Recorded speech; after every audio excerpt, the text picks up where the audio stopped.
सुप्रभातम छात्राः, कैसे हो? आशा से सफलाः कुशला च भविष्यन्ति। आज हम आपका 6 चैप्टर यानी 6th पाठ है आपका करेंगे। आपको रिवीजन करवा रहे हैं, देखिएगा। पाठ का नाम है अमृत बिंदवः यानी अमृत रूपी बूंदें। बिंदवः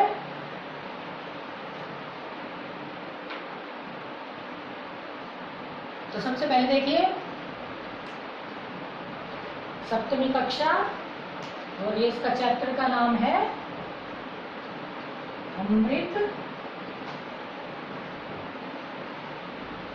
बिंदवः, अमृत रूपी बूंदे। इसमें कुछ सुभाषित यानी श्लोक दिए हुए, अच्छे वचन दिए गए हैं जिन्हें हम अनुसरण करके अपने जीवन को सफल बना सकते हैं, सुख में बना सकते हैं और अच्छे से रह सकते हैं। तो देखिए सबसे पहले पृथिव्याम त्रीणि रत्नानि जलमन्नं सुभाषितम् मूढ़ै पाषाण खंडेषु रतन संख्या विधीयते। सबसे पहले हम आपको संस्कृत पढ़ते हैं हम सारे श्लोकों की। सेकंड श्लोक देखिए, शुभम करोति कल्याणम आरोग्यम धन संपदः शत्रु बुद्धि विनाशाय दीप ज्योतिर नमोस्तुते। विद्वत्त्वं च नृत्त्वं च नैव तुल्ये कदाचन स्वदेशे पूज्यते राजा विद्वान सर्वत्र पूज्यते। परोपकाराय फलन्ति वृक्षा परोपकाराय वहन्ति नद्यः परोपकाराय दुहन्ति गावः परोपकाराय इदं शरीरम्। हंसे श्वेते बके श्वेते हंसे श्वेते बके श्वेते के भेदे बक हंसयो नीर क्षीर विवेके तु हंसो हंसे बको बकः। चंदनम शीतलम लोके चंदनाद अपि चंद्रमा चंद्र चंदनयो मध्ये शीतला साधु संगति। देखिए जो आपका प्रथम श्लोक है उसके विषय में बताया गया है कि इस पृथ्वी पर 3 रत्न हैं, जल, अन्न और मीठे बोल, सुंदर वचन। लेकिन मूढ़ै पाषाण खंडेषु, लेकिन जो मूर्ख लोग हैं वो पाषाण कहते हैं पत्थर के, खंड मानी टुकड़ों को ही रतन संज्ञा विधीयते, रतन का नाम देते हैं। देखिएगा जलमन्नम,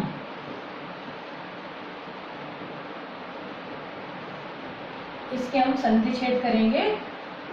जलम जमा अन्नम, ये संयोग है, संयोग से हो रहा है, ये इसमें कोई संधि नहीं है, संयोग है। ठीक, अब पहले श्लोक देखिए, पृथिव्याम त्रीणि रत्नानि। पृथिव्याम पृथ्वी पर, त्रीणि 3 रत्नानि रत्न है कि पृथ्वी पर 3 रत्न हैं। जलमन्नं सुभाषितम, जल यानी पानी, अन्नम अन्न यानी अनाज और सुभाषितम यानी मीठे बोल, सुंदर वचन। मूढ़े कहते हैं मूर्ख लोगों के द्वारा तो।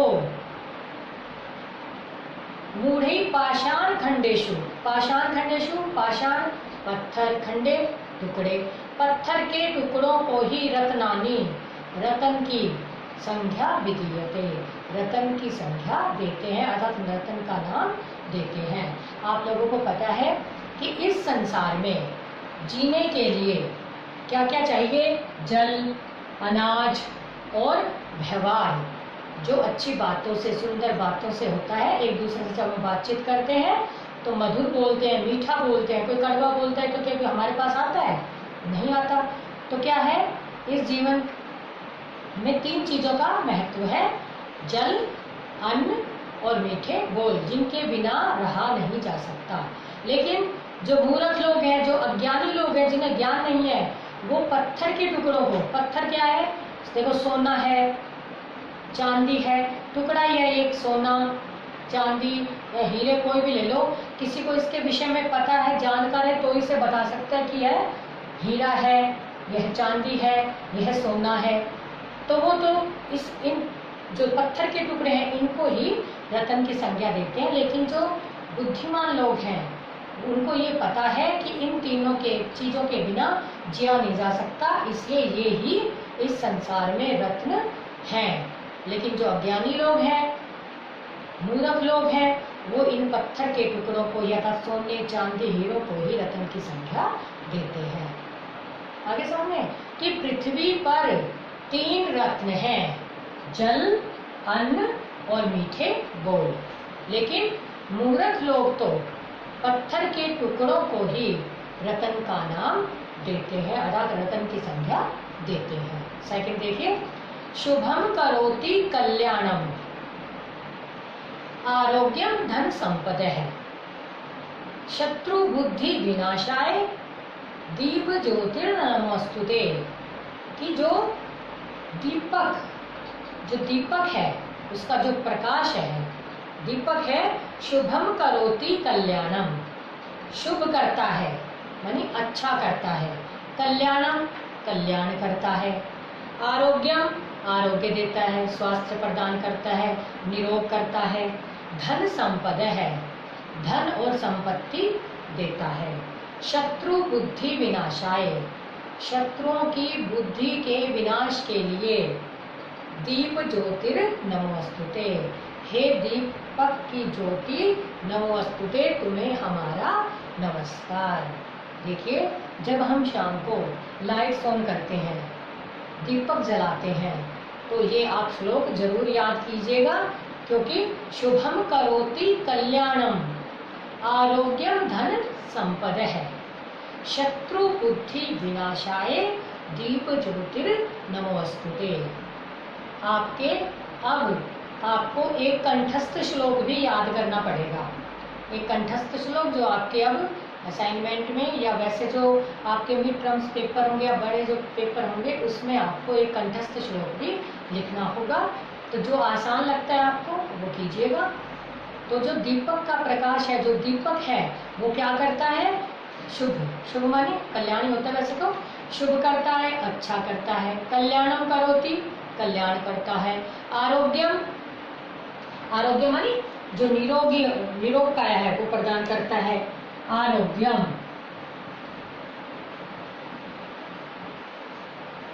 यानी जो निरोग है वो व्यक्ति को निरोग बनाता है।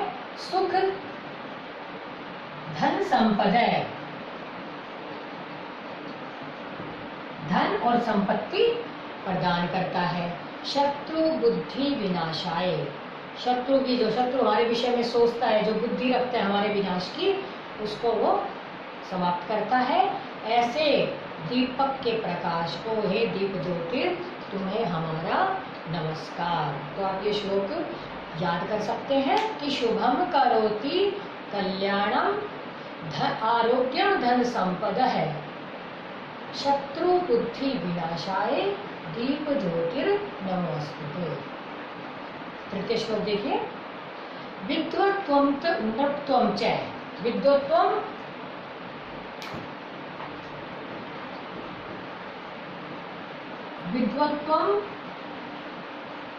नृत्वं च नैव तुल्ये कदाचन, कि च नैव तुल्ये कदाचन स्वदेशे पूज्यते राजा विद्वान सर्वत्र पूज्यते। देखो, विद्वत्वम विद्वान होना और नृतत्वम और राजा होना। च नैव मानी न जमा एव, नैव का अर्थ जब हम इसकी संधि छेद करेंगे, नै जमा एव, नै मानी नहीं और एव मानी ही, नहीं।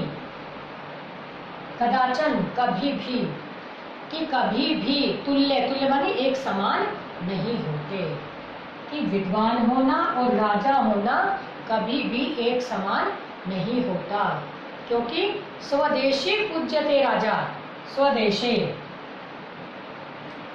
स्वदेशे मानी जो राजा है स्वदेशे, अपने देश में ही पूजा जाता है, कि जो राजा होता है वो सिर्फ अपने देश में ही पूजा जाता है। विद्वान सर्वत्र पूज्यते, लेकिन जो एक विद्वान व्यक्ति है वो सर्वत्र, सर्वत्र मानी सभी जगह, पूज्यते पूजा जाता है, कि जो विद्वान व्यक्ति है वो सभी जगह पूजा जाता है।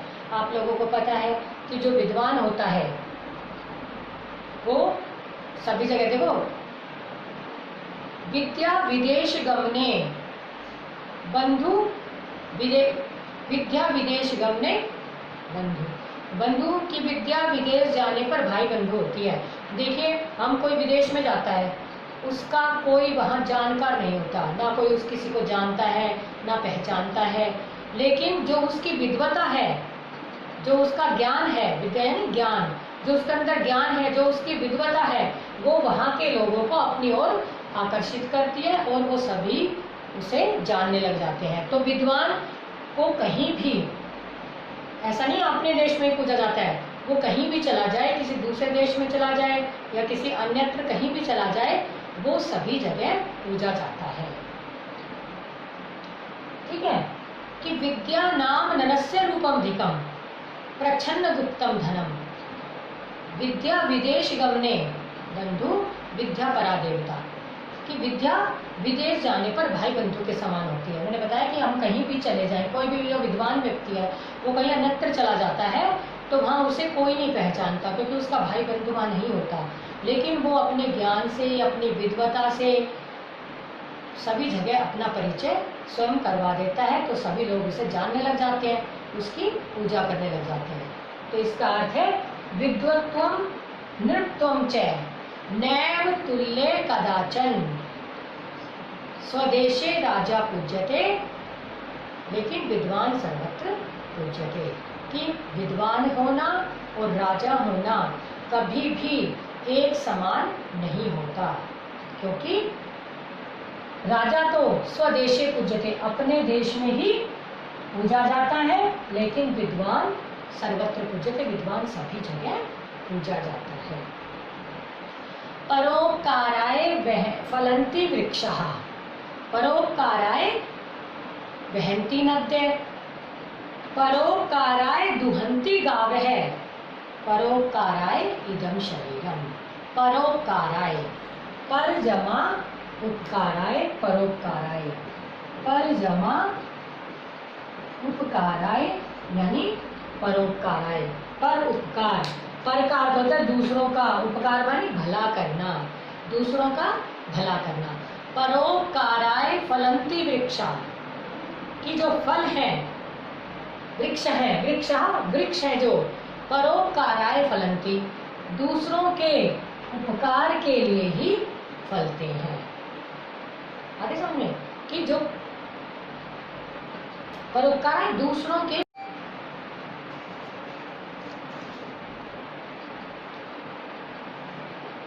कि दूसरों के उपकार के लिए ही फलते हैं। परोपकाराय, परोपकाराय वहन्ति नद्यः, जो नदियां हैं वो भी परोपकाराय वहन्ति, दूसरों के परोपकाराय, परोपकाराय परोपकार के लिए ही वहन्ति बहती हैं। परोपकाराय दुहन्ति गावः, जो गाय हैं वो परोपकाराय दुहन्ति, परोपकार के लिए ही दूध देती हैं। परोपकाराय इदं शरीरम, क्योंकि यह शरीर है, यह परोपकार के लिए ही है। देखो, फलन्ति, स्वयं वृक्ष अपने फल स्वयं नहीं खाते, नदियां अपना जल स्वयं नहीं पीती, ठीक है ना, और बादल फसल नहीं खाते। बादल किस लिए बरसते हैं? दूसरों के लिए बरसते हैं। इसी प्रकार जो वृक्ष हैं वो क्या करते हैं? दूसरों के लिए फल देते हैं। हमें उसे सींचते हैं, फल नहीं देते तो वो छाया प्रदान करते हैं। ठीक है ना। सेवितव्यो महावृक्ष फल छाया समन्वित यदि देवात फलम नास्ति छाया केन निवार्यते। अर्थात कि फल और छाया से युक्त महान वृक्ष की सेवा करनी चाहिए। यदि फल नहीं लगे तो उसकी छाया को कौन रोक सकता है? छाया तो प्रदान करता ही है वो। तो इसी प्रकार जो वृक्ष हैं परोपकाराय फलंती वृक्षा, कि जो वृक्ष हैं वो परोपकार के लिए ही फल देते हैं, फलते हैं। परोपकाराय वहंती नद्य, जो नदियां हैं वो भी परोपकाराय यानी दूसरों के उपकार के लिए ही बहती हैं। वो अपना जल स्वयं नहीं पीती हैं। जो वृक्ष है उनके फल लगते हैं, वो अपना फल स्वयं नहीं खाते, किनको देते हैं? दूसरों को प्रदान करते हैं। इसी प्रकार नदियां हैं, नदियों में जो जल होता है वो स्वयं अपना जल नहीं पीती हैं, किनको देती है? दूसरों को परोपकार के लिए देती हैं, यानी परोपकार के लिए बहती हैं, यानी दूसरों को अपना जल प्रदान करती है। परोपकाराय दुहंती गाय, जो गाय है वो अपना दूध स्वयं नहीं पीती, किसको देती है? दूसरों को। और इसी प्रकार परोपकाराय इदम शरीरम, क्योंकि जो यह शरीर है वो दूसरों के उपकार के लिए ही है। ये ऐसा मानवों में भी, क्योंकि ये तो प्रकृति का एक अंग है, लेकिन जीवों में भी यदि ऐसी भावना हो जाए, प्राणियों में भी, मानवों में भी, मनुष्यों में भी अगर ऐसी भावना हो जाए, क्योंकि जो अच्छे महापुरुष होते हैं वो अपनी जो धन संपत्ति है जो कमाते हैं वो जितना उनको चाहिए होता है वो अपने पास रखते हैं और सब किसको दे देते हैं? जरूरतमंद को प्रदान कर देते हैं। ठीक है। तो ऐसे ही लाल बहादुर शास्त्री जो प्रधानमंत्री हुए थे उन्होंने भी कहा है कि जब उनको 100 रुपये तनख्वाह मिलती थी तो जब उनका पता चला कि मेरे 90 रुपये में काम हो जाता है तो बोले कि 10 रुपये कहीं और लगाइए, मेरे को 90 रुपये ही दीजिए। तो ऐसे जो महापुरुष हुए हैं जो दूसरों के उपकार के लिए कार्य करते हैं वो महापुरुष कहलाते हैं। तो यह जो शरीर है यह भी परोपकार के लिए ही है और होना ही चाहिए। आगे देखिए, हंस श्वेत है बके श्वेत है। हंस श्वेत है, हंस श्वेत मानी सफेद होता है, श्वेत मानी सफेद, श्वेत है, श्वेत मानी सफेद। हंस श्वेत है, हंस सफेद होता है। बके, बके मानी बगुला, आपने देखा होगा बके बगुला भी श्वेत है सफेद होता है। क्या भेद है बक हंसयो, क्या भेद है, क्या भेद है बक हंसयो, बगुले और हंस में, कि बगुले और हंस में क्या भेद है। नीर क्षीर विवेके तू, देखिए नीर, नीर मानी जल, क्षीर, क्षीर मानी दूध और विवेक मानी ज्ञान। विवेके तू, नीर क्षीर विवेके तू, हंसो हंस बको बके, कि जल और दूध को अलग करने के ज्ञान के विषय में तो हंसो हंस है, हंस हंस है, बको बके बगुला बगुला है। आपको पता होगा कि जो हंस होता है उसमें ये ज्ञान होता है, यदि आप उसके सामने पानी और दूध रख दो तो वो उन दोनों को अलग अलग कर सकता है, तो हम पहचान सकते हैं कि ये हंस है, और बगुला उसको अलग नहीं कर सकता तो ये बगुला है। जैसे देखो दोनों का रंग क्या होता है? सफेद होता है, दोनों देखने में एक जैसे लगते हैं। जैसे ना काके कृष्ण है पिके कृष्ण है, क्या भेद है पिक काकयो, वसंत समय प्राप्ते काके काके है पिके पिके, कि बसंत समय आने पर कौवा भी काला होता है, कोयल भी काली होती है। कौवे और कोयल में क्या भेद है? कि बसंत समय आने पर कौवा कौवा है और कोयल कोयल है, क्योंकि जब उन दोनों का दोनों एक जैसे दिखाई देते हैं। कोयल तो इतना करती है कि जब उसको संतान पैदा होती है तो वो उसे कौवे के घोंसले में छोड़ आती है और कौवा उसका पालन करता है, क्योंकि सेम एक जैसा होता है तो पता नहीं चलता। लेकिन बसंत समय आने पर जब कोयल गाती है तो उसकी मधुर आवाज से पता चल जाता है कि ये कोयल है और कौवा तो काका करता है, आपको पता ही है, कड़वा बोलता है, इसलिए पता चल जाता है कि ये कौवा है। इसी प्रकार हंस श्वेत है बकै श्वेत है, कि हंस सफेद होता है बकै श्वेत है, बगुला भी सफेद होता है। कै भेद है बक हंसयो, बगुले और हंस में क्या भेद है, क्या अंतर है। नीर क्षीर विवेके तू, कि दूध और पानी और दूध को अलग करने के ज्ञान के विषय में तो हंस हंस होता है और बगुला बगुला होता है। तो मैंने आपको बताया कि जल और उसके आगे दूध रख दो तो वो दोनों को अलग अलग कर देता है। तो हंस में ये ज्ञान होता है, बगुले में ये ज्ञान नहीं होता है, लेकिन दोनों का रंग सफेद होता है।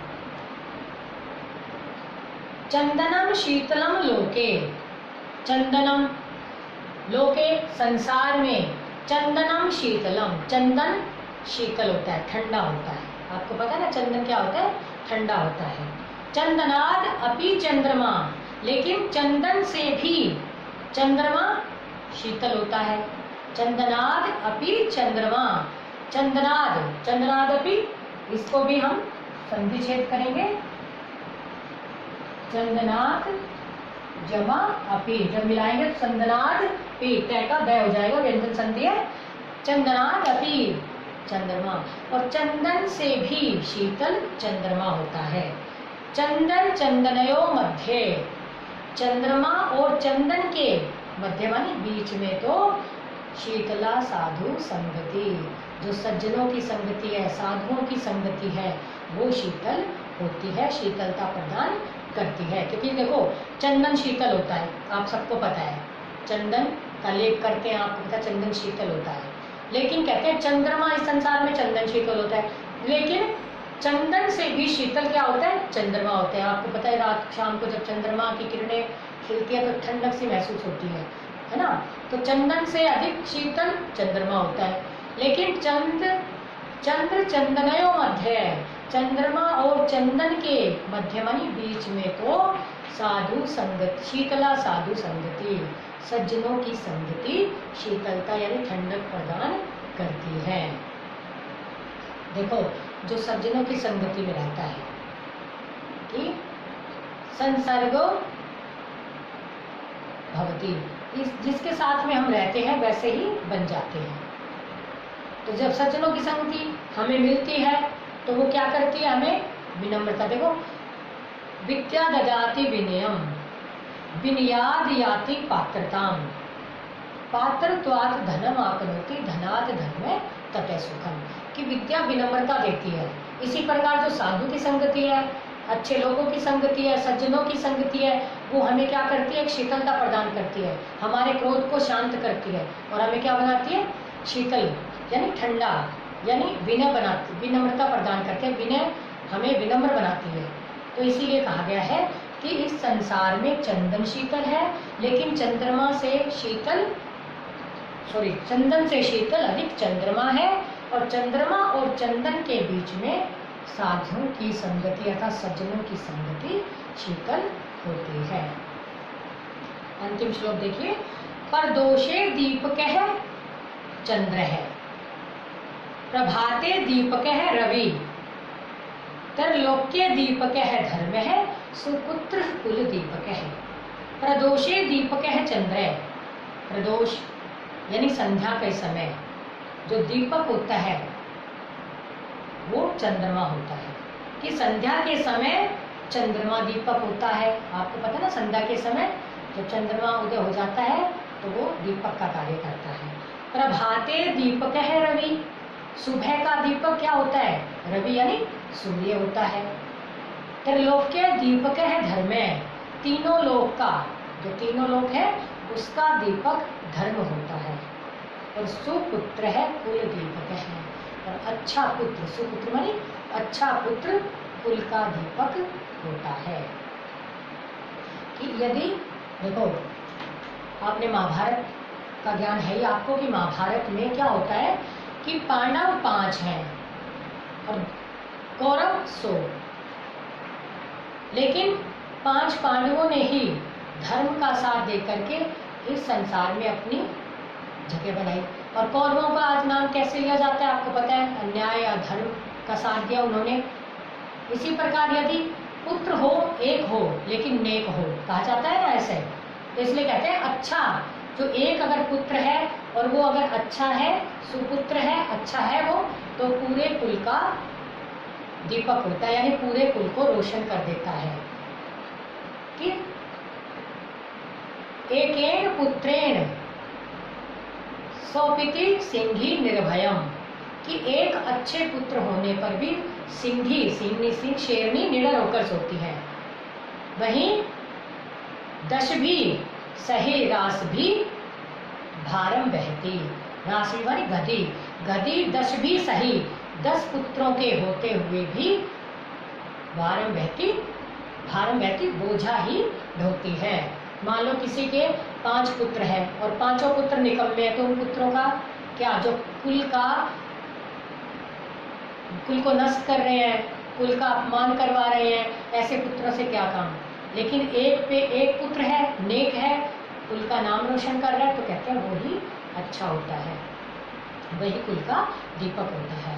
तो देखिए, प्रदोषे दीपक है चंद्र, संध्या के समय का दीपक चंद्रमा होता है। प्रभाते दीपक है रवि, सुबह का दीपक सूर्य होता है। त्रिलोक्य, तीनों लोक का दीपक धर्म होता है, और अच्छा पुत्र कुल का दीपक होता है। अब आप देखिए शब्दार्थ, सुभाषितम अच्छा वचन, मूढ़ मूर्ख, पाषाण पत्थर, खंड है टुकड़ा, संज्ञा नाम, प्रदीयते दिया जाता है, कल्याणम कल्याण, संपद है संपत्ति, ज्योतिर्नमोस्तु ज्योति को नमस्कार, ते तुम्हें, विद्वत्वम विद्वान होना, नृपत्वम राजा होना, नैव न जमा एव नहीं, निश्चय ही नहीं, तुल्य समान, कदाचन कभी, पूज्यते पूजा जाता है, फल फलना, दुहु दूध देना, बकह बगुला, नीरम पानी, क्षीरम दूध, विवेक विवेक, प्रदोषे संध्या समय, और त्रिलोक्यम तीनों लोक। पृथिव्याम ज्योतिर्नमोस्तुते, नीर क्षीर विवेके, विद्वत्वम चंद्र चंदनयो, प्रदोषे और नृत्वम, ये आपके शुद्धम उच्चारण था।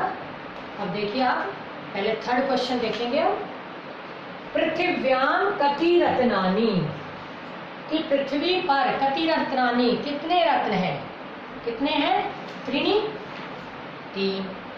राजा कुत्र पूज्यते, राजा कहाँ पूजा जाता है, स्वदेशे अपने देश में, तो स्वदेशी आ जाएगा आंसर, एक पदे उत्तर चाहिए। कै सर्वत्र पूज्यते, कौन सभी जगह पूजा जाता है, विद्वान, तो आंसर आ जाएगा विद्वान। वृक्षाः किमर्थम फलन्ति, वृक्ष किस लिए फलते हैं, किस लिए फलते हैं, परोपकाराय, तो परोपकाराय, किस लिए फलते हैं, परोपकाराय, परोपकार के लिए। हंसस्य वर्ण है क्या, हंस का रंग कैसा होता है, कैसा होता है, श्वेत है। लोके किम शीतलम भवति, लोक में यानी संसार में क्या शीतल है, संसार में क्या शीतल है, चंदनम चंदन। प्रभाते कह दीपक है, सुबह का दीपक कौन है, सुबह का दीपक कौन है, सूर्य रवि, जब सूर्य सुबह उदय होता है तो वही प्रकाश करता है, वही दीपक है। पूर्ण वाक्येन उत्तरत, त्रीणि रत्नानि कानि सन्ति, 3 रत्न कौन कौन से हैं, जलम अन्नम सुभाषितम च त्रीणि रत्नानि सन्ति। वयम ज्योति किमर्थम नमामहे, हम ज्योति को, प्रकाश को किसलिए नमस्कार करते हैं, शत्रु बुद्धि विनाशाय च वयम ज्योति नमामहे, शत्रु बुद्धि के विनाश के लिए। के कदाचन तुल्य न भवते, कौन कभी समान नहीं होते, कौन नहीं होते, विद्वत्वम नृत्वम च, तुल्य न, कदाचन तुल्य न भवते। कस्मिन् नीर क्षीर विवेक भवति, किसमें जल और दूध को अलग करने का ज्ञान है। किस में है? हंसे, हंस में। तो हंसे नीर क्षीर विवेक है भवती। कुल दीपक है कैम अस्ति। कुल का दीपक कौन है? कौन है कुल का दीपक? सुपुत्र, अच्छा पुत्र। कुल दीपक है सुपुत्र है अस्ति। चंदनाथ अपि कै शीतलतर है। चंदन से अधिक शीतल क्या होता है? चंद्रमा। चंदनाथ अपि चंद्रमा शीतलतर है। श्लोकेभ्य पर्यायवाची पदानि चित्वा लिखा। श्लोकों से हमें पर्यायवाची शब्द चुनकर लिखने हैं। तो देखिए वसुधा, इसमें पृथ्वी आ रहा है ना, तो इसका पर्यायवाची है पृथ्वी। नीरम जलम। दीप है दीपक है। नृप है राजा। सरिताः नद्य। सरिताः मानी नदियां। नद्य, नद्य का प्रयोग हो रहा है। तरु, तरु मानी पेड़। और यहाँ अपने पाठ में क्या हो रहा है? वृक्ष है। दत्त पदानाम पदम परिचय लिखत। दिए गए पदों का पद परिचय लिखना है, उसको बताना है ये क्या है, कौन सी भक्ति है, कौन सा वचन है, कौन सा शब्द है। पृथिव्याम, देखिए शब्द है पृथ्वी, विभक्ति है सप्तमी और वचनम है एक वचनम। मूढ़ई, मूढ़ शब्द तृतीया विभक्ति बहुवचनम। स्वदेशे, स्वदेश शब्द सप्तमी विभक्ति एक वचनम। चंदनाथ, चंदनाथ में पंचमी विभक्ति एक वचनम और शब्द है चंदन। विनाशाय, विनाश शब्द चतुर्थी विभक्ति एक वचनम। विशेषण विशेष्य पदानि पृथक कृत्वा लिखत। विशेषण विशेष्य पदों को पृथक करके लिखो। देखिए आपको बता देते हैं, विशेषण होते हैं जो शब्द विशेषता बताते हैं और विशेष्य होते हैं जिन शब्दों की विशेषता बताई जाती है। तो देखिएगा पहला है त्रीणि रत्नानि। रत्न कितने हैं? तीन। तीन कौन है? रत्न है। तो कितने हैं? त्रीणि, ये है विशेषण। और कितने हैं? कौन है? तीन कौन है? रत्न है। तो ये है रत्नानि विशेष्य। त्रीणि विशेषण, रत्नानि विशेष्य। हंस श्वेत है। हंस कैसा है? सफेद है, इसलिए श्वेत हुआ विशेषण। और सफेद कौन है? हंस है, इसलिए हंस है विशेष्य। चंदनम शीतलम, चंदन कैसा है? शीतल है, इसलिए शीतलम विशेषण और चंदनम विशेष्य। इदम शरीरम, यह शरीर। शरीर क्या? यह, इसलिए इदम विशेषण, शरीरम विशेष्य। श्लोकांशान योजयत, श्लोकों के अंशों को जोड़िए। स्वदेशे पूज्यते राजा, तो विद्वान सर्वत्र पूज्यते, ये वाली लाइन आएगी कि स्वदेश पूज्यते राजा, राजा अपने देश में पूजा जाता है, विद्वान सभी जगह पूजा जाता है। मूढ़ै पाषाण खंडेषु रतन संख्या विधीयते, कि मूर्ख पत्थर के टुकड़ों को रतन की संख्या देती है, रतन संख्या विधीयते। नीर क्षीर विवेके तु, हंसो हंस है बकोबक है, तो ये वाली लाइन आ जाएगी हंसो हंस है बकोबक है। प्रदोषे दीपक है चंद्र, प्रभाते दीपक है रवि। ठीक, संध्या के समय का दीपक चंद्रमा, तो सुबह का दीपक रवि। चंदनम शीतलम लोके, चंदनाद अपि चंद्रमा, तो यहाँ जाएगा चंदनाद अपि चंद्रमा। ये आपका, अब आप एक मिनट फर्स्ट क्वेश्चन देख लीजिए। सेकंड, विद्वत्वम नृत्वम च कदाचन एव तुल्येन, यहाँ नृत्वम और तुल्य ये दो जुड़े हैं। राजा स्वदेशे पूज्यते, विद्वान सर्वत्र पूज्यते, ये आपके खाली स्थान है। जो सेकंड क्वेश्चन है वो सेकंड देखिए। वृक्षा परोपकाराय फलन्ति, नद्य परोपकाराय वहन्ति, गावः परोपकाराय दुहन्ति, इदं शरीरम परोपकाराय। थर्ड देखिए, लोके चंदनम शीतलम चंदनात् अपि चंद्रमा शीतलम भवति चंदन चंदनयो मध्ये साधु संगति शीतला। फोर्थ, प्रदोषे चंद्रः दीपकः प्रभाते रवि दीपकः त्रैलोक्ये धर्मे दीपकः सुपुत्रः कुल दीपकः। ये आपका हमने आपको 6 चैप्टर दोहराया है। आप इसे खुद भी एक बार रिवीजन करना ताकि आपको आगे पेपर और टेस्ट में आपको कठिनाई ना आए और अच्छे से आप पेपर दें। क्योंकि कोई भी हमने पहले कितना भी पढ़ा हुआ हो, लेकिन जब तक आपने एक दिन पहले रिवीजन नहीं किया तो आप उसमें कुछ नहीं लिख पाएंगे, आपकी गलतियां अधिक आएंगी। इसलिए पेपर होने से पहले या टेस्ट होने से पहले जितना अगर रिवीजन किया जाता है उतना अच्छे से कीजिए ताकि आपके अच्छे मार्क्स आए।